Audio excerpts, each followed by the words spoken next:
Kita tak bisa hukumi status seseorang. Tak bisa hukumi iman dan baiknya seseorang. Tapi kita bisa melihat tapak dan jejak kebaikan yang ditinggalkan oleh orang itu. Kan kalau ingin lihat orang husnul khatimah, baik atau tidaknya, karena itu husnul khatimah, bukan husnul bidayah. Husnulnya di akhir. Kebaikan tampaknya di akhir. Setelah wafat, tampaklah kebaikan-kebaikannya. Virallah kemuliaan-kemuliaannya. Itulah kemudian yang kita ikuti tapak jejaknya. Maka bagaimana menjadikan semua nilai kebaikan itu punya nilai di akhirat? Karena nanti, mohon maaf, ada orang pun ahli dunia, tapi baik. Jangan salah. Ahli dunia, tapi baik. Cuman sayang kebaikannya tidak disiapkan untuk akhiratnya. Zaman Nabi itu ada orang belum beriman, non-muslim. Baiknya luar biasa. Sedekah ke orang, sosialnya tinggi. Mengatasi kesulitan orang lain. Bantu memudahkan akses. Maka Sayyidah Aisyah radhiyallahu taala anha bertanya pada Rasulullah, "Ya Rasulullah, wahai Rasulullah, bagaimana status orang ini di akhirat? Sementara dia ini baik sekali tapi imannya belum ada." Maka turunlah Quran surah ke-25 ayat ke-23.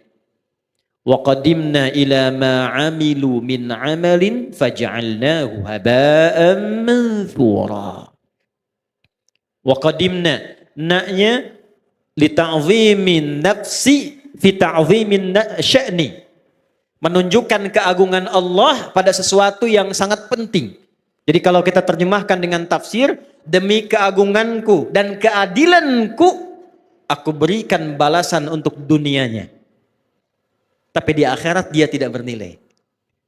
Jadi kalau ada orang berbuat baik untuk dunia, tapi dia tidak siapkan untuk akhiratnya, keadilan Allah menjawab dan membalas kebaikan dia itu di dunia. Tak adil kalau Allah balas di akhirat. Sebab dia berbuat baik dengan hukum dunia, maka Allah balas pula dengan hukum dunia. Tuh. Baiknya karena dunia, maka diangkat orang itu. Disebut-sebut orang itu. Disanjung orang itu. Ada pula yang mendoakan. Tapi kalau tidak ada kunci akhiratnya, di akhirat kebaikan itu hanya akan menjadi debu yang berterbangan. Detil Al-Quran. Debunya terbang. Kalau terbang kan tak bisa ditimbang. Kalau debunya hinggap, masih ada berat. Tapi kalau debunya terbang, bagaimana menimbangnya?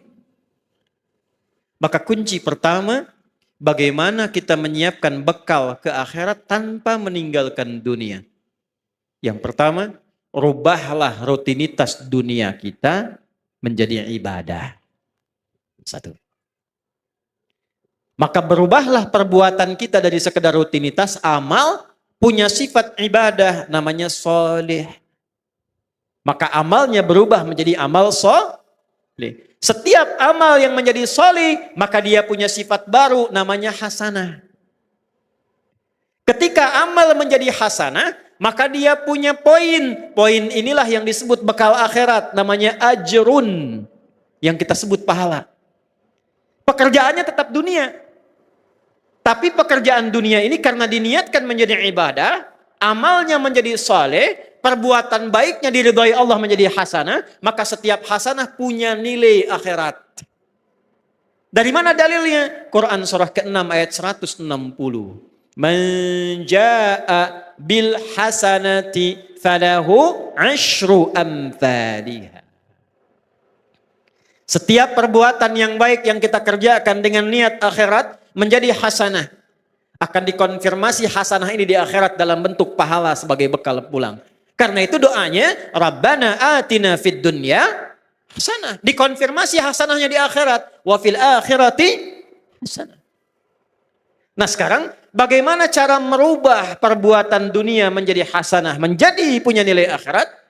Kerjakanlah dengan menggunakan iman. Saya ulangi, pakai iman. Itulah yang menjadikan hampir kata-kata amal soleh dalam Al-Quran didahului oleh kalimat iman. Contoh, surah 103. Wal 'asr. Innal insana lafi khusr. Illa alladhina amanu. Wa amilus soleh. Jadi kalau ada iman, sudah pasti perbuatan kita itu dibimbing iman jadi amal soleh. Bukan sekedar amal. Kalau amal saja belum tentu soleh, jadi dunia. Ini gelas untuk minum. Diisi air, kemudian kita minum. Minumnya pakai iman. Maka minum itu amal, meminum menggunakan iman berubah amal menjadi soleh. Minumnya fungsi menghilangkan haus. Imannya menjadikan aktivitas minum punya nilai ibadah. Dituliskan 10 pahalanya. Jelas? Yuk kita detilkan ya. Kita detilkan. Pelan-pelan. Rubah kegiatan dengan menggunakan iman. Bapak Ibu kalau ingin mau cek, semua fungsi tubuh kita ketika disebutkan dalam Al-Quran, itu umumnya disebutkan imannya dulu, baru fungsi tubuhnya. Jadi kita ini melihat saja sekarang, itu pakai iman Bu. Kalau ingin dapat pahala akhirat. Jadi urusan melihat saja ini ada pahalanya. Urusan bicara pun ini ada pahalanya. Kapan melihat berpahala? Kapan berbicara melahirkan pahala untuk bekal akhirat? Ketika melihat, berbicara, mendengar menggunakan iman. Saya tanya ibu sebentar. Bu, apa fungsinya mata? Tuh, salah kan? Mata bukan sekedar melihat.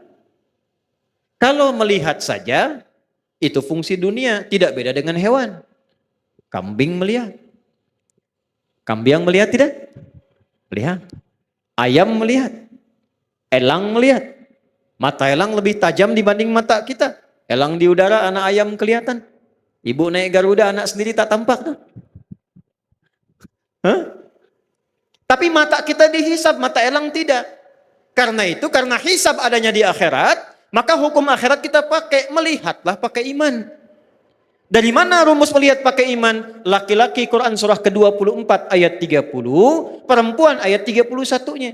Imannya disebutkan, baru fungsi matanya. Qul lil mu'minina yaghuddu min absarihim. Qul katakan Muhammad, viralkan. Bahasa sekarang viralkan tuh, viralkan. Ya, karena orang sekarang senang yang viral. Ya. Kalau Nabi sudah sampaikan, sudah kita like and subscribe saja. Tidak usah banyak komen, tinggal viralkan.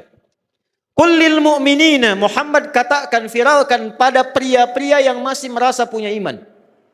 Awas loh. Bentuknya, awas hati-hati.